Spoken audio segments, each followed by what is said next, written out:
हेस्कॉमच्या अन्यायी वसुलीविरोधात सदलग्यात शेतकऱ्यांचे आंदोलन। सदलगा प्रतिनिधी, हेस्कॉमकडून करण्यात येत असलेल्या कथित अन्यायी वसुलीविरोधात कर्नाटक राज्य रयत संघ व हसिरू सेनेच्या वतीने सदलग्यात छत्रपती शिवाजी महाराज चौकात तीव्र आंदोलन करण्यात आले।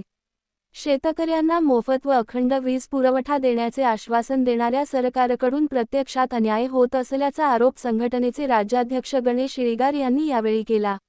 2018 दरम्यान सक्रम योजनेतून वीज जोडणी व आर नंबर मिळालेल्या शेतकऱ्यांकडून आता अनामत व जोडणी खर्चाच्या नावाखाली रक्कम भरण्याच्या नोटिसा देण्यात येत आहेत।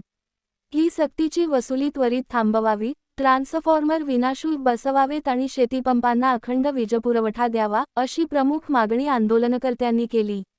नवीन वीज जोडणीसाठी अधिकाऱ्यांकडून लाच मागितली जात असल्याचाही आरोप करण्यात आला। घराघरांत स्मार्ट मीटर बसवण्यासही विरोध दर्शविण्यात आला। आंदोलनादरम्यान नोटिशीची प्रतिकात्मक होळी करण्यात आली।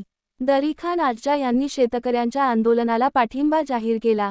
हेस्कॉमचे सहाय्यक कार्यकारी अभियंता बी.व्ही. पुजारी यांनी आंदोलनस्थळी भेट देऊन निवेदन स्वीकारले व ते वरिष्ठांकडे पाठवून योग्य निर्णय घेण्याचे आश्वासन दिले।